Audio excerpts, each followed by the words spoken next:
සමහර සරල ඉංග්‍රීසි වචනවල තේරුම් විශාල ප්‍රමාණයක් තියෙනවා ඔයාලට හිතා ගන්නවත් බැරි.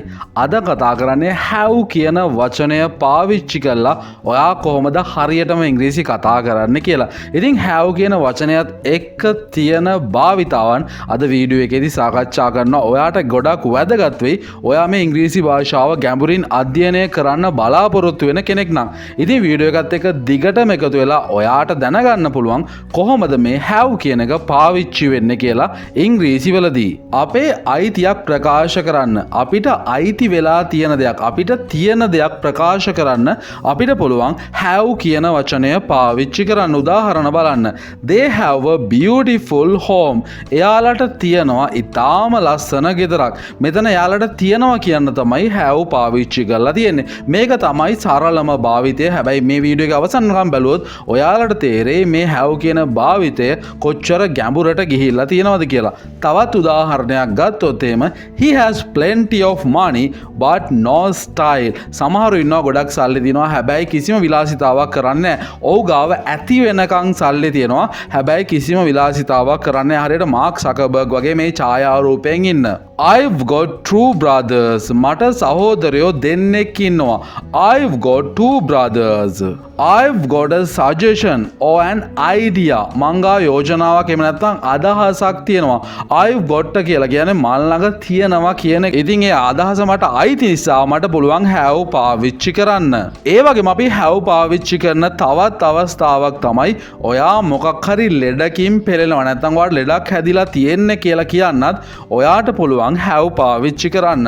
උදාහරණ දෙක බලන්න. Have you ever had COVID-19? ඔයාට කවදා හරි COVID-19 වැළඳිලා තියෙනවද? අහන්න ඉංග්‍රීසි වලින් have you ever had කියලා. I've got a cold. මට සෙම හැදිලා ඉන්නේ. I've got a cold. සෙම හැදිලා ඒ වේදනාවෙන් මම පෙළෙනවා කියන්න අපිට පුළුවන් I've got a cold කියලා කියන්න. cold කියන්නේ සෙමට. මොනවා හරි ක්‍රියාකාරකමක් ඔයා කරනවා නම් ඒත් පුළුවන් අපිට have පාවිච්චි කරලා කියන්න. මේ භාවිතය නම් ඔයා ගොඩක් දුරට දැකලා ඇති. have a wash, have a bath, have a shower. අපි කියන්නේ ඇඟ හොද ගන්න, නා ගන්න. ඉතින් මේකටත් පුළුවන් අපිට have පාවිච්චි කරන්න. I had a swim. මම පීනුවා. I had a swim. We had a short walk after lunch. කෑම කෑවට පස්සේ අපි පොඩ්ඩක් ඇවිදින්න ගියා. මෙතන ඇවිදින්න ගියා කියන එක සඳහන් කරන්න තමයි මෙතන have පාවිච්චි වෙලා තියෙන්නේ. have had වෙලා තිනවා. ඔයා එක දන්නවා අතීත කාලේ වෙනකොට අපි පොඩ්ඩක් ඇවිදින්න ගියා ලන්ච් එකට පස්සේ. Why don't you have a rest? ඇයි ඔයා විවේකයක් ගන්නෙ නැත්තේ? මෙතන විවේකයක් ගන්නවට තමයි have a rest කියන එක පාවිච්චි වෙන්නේ. Why don't you have a rest? ඇයි ඔයා විවේකයක් ගන්නෙ නැත්තේ? මොනවා හරි කනවා නැත්තම් මොනවා හරි බොනවා. කෑම කනවා කියන්නත් අපිට බොහොම පහසුවෙන් පාවිච්චි කරන්න පුළුවන් have. උදාහරණ බලන්න. I had prawns and rice for lunch. මම දවල් ආහාරයට ගත්තේ ඉස්සෝ එක්ක බත්. prawns කියන්නේ ඉස්සන්ටනේ. I had prawns and rice for lunch. Can I have a drink of water? කාගෙන් හරි වතුර ටිකක් ඉල්ලන්නේ කොහොමද? මට වතුර ටිකක් බොන්න පුළුවන්ද? ඉංග්‍රීසි වලින් අහන්නේ Can I have a drink of water? ඒ වගේම අද අපි කීයටද රෑ කෑම ගන්නෙ? කොහොමද අහන්නේ? When are we having dinner? having dinner කියලා කියන්නේ රෑ කෑම ගන්නවා කියන එක. අපි කීයටද රෑ කෑම ගන්නෙ?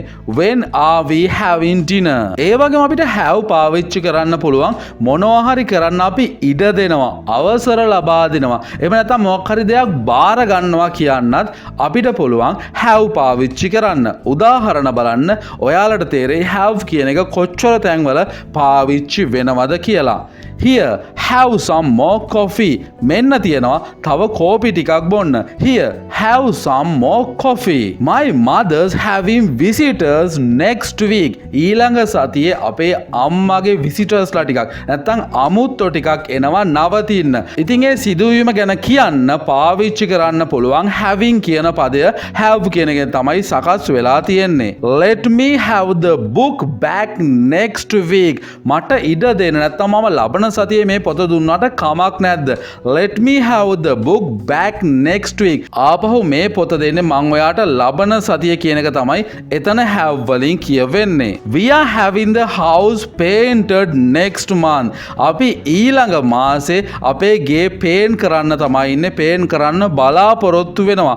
We are having the house painted next month. The film soon had us crying.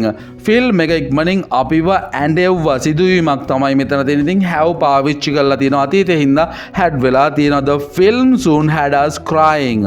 We had the boat out. boat out කියන එකේ තේරුම තමයි බෝට්ටුවේ රවුමක් ගියා කියන එක. We had the boat out for the first time this week. අපි මේ සතියේ තමයි පළවෙනි පාරට බෝට්ටුවක ගියේ. We often have friends over. එහෙම නැත්නම් round on a Saturday night. අපි නිතරම යාළුවොත් එක්ක සෙට් වෙනවා. නැත්නම් යාළුවන්ට අපි ඉන්වයිට් කරනවා සෙට් වෙන්න කියලා හැම සෙනසුරාදාවකම ඒක අපි නිතරම කරන දෙයක්. We often have friends over or round on a Saturday night. ඔයා මොකක් හරි අත්දැකීමක් ලබනවා අත්දැකීමකට මුහුණ දෙනවා කියන්නත් ඔයාට පුළුවන් have පාවිච්චි කරන්න. උදාහරණය බලන්න. We are having a wonderful time here in Kandy. අපි කැන්ඩි වල ඉතාමත් සතුටින් කාලය ගත කරනවා. We are having a wonderful time here in Kandy. We didn't have any problem finding the house. ගේ හොයාගනිද්දී අපිට කිසිම ප්‍රශ්නයක් ඇති වුණේ නැහැ. We didn't have any problem finding the house. මෙතෙන්දිත් ඔයා කතා කරන්නේ අත්දැකීමක් සම්බන්ධයෙන්. ඉතින් එතෙන්දිත් ඔයාට have පාවිච්චි කරන්න පුළුවන්. He hasn't been having much lucky recently. හිතන්නකෝ ගිය කාලේ ගොඩාක් කරදර වෙච්ච යාළුවෙක් ගැන ඔයා කියනවා කියලා. ඉතින් එයාට ගොඩාක් කරදර සිද්ධ වුණා පසුගිය කාලෙදී. ඉතින් එයාට හොඳ ලකයක් ඇති වුණේ නැහැ. කිසිම වාසනාවන්ත දෙයක් වුණේ නැහැ කියන එක තමයි he hasn't been having much lucky recently කියලා කියන්නේ.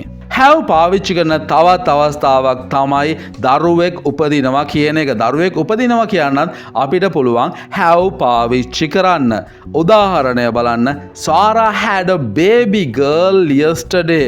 ඊයේ සාරා ගැහැණු දරුවෙක්ට උපත ලබා දුන්නා. ඉතින් ඔයාලට තේරෙනව නේද have පාවිච්චි කරන්න පුළුවන් අවස්ථා විශාල ප්‍රමාණයක් තියෙනවා. ඒ අවස්ථාවලින් කිහිපයක් තමයි අද ඔයාලත් එක්ක ෂෙයා කරගත්තේ. ඉතින් ඉදිරියටත් බලාපොරොත්තු වෙනවා මේ වගේ වචනවල භාවිත ගැන ඔයාලත් එක්ක දිගටම සාකච්ඡා කරන්න. ඉතින් channel එක subscribe කරලා එකතු වෙන්න. ඔයා මේ වීඩියෝ එක enjoy කළා නම් පහළ තියෙන like button එක click කරලා මේ වීඩියෝ එකට like එකක් දාන්න. ඒ වගේම ඔයාගේ idea එක පහලින් comment කරගෙන යන්නත් අමතක කරන්න එපා. ඔයා මේ channel එක තාමත් subscribe කරලා නැත්නම් පහළ තියෙන රතු පාට subscribe button එක click කරලා subscribe කරන්න. ඒ වගේම bell icon එකත් click කළොත් ඔයාට මම upload කරන videos ඔයාගේ phone එකට notification එකක් විදියට ලබා ගන්න පුළුවන්. එහෙනම් මිත්‍රවරුනි තවත් වීඩියෝ එකකින් හමු යමු. අදට ගිහින් එන්නම්. හැමෝටම good luck. හැමෝටම goodbye.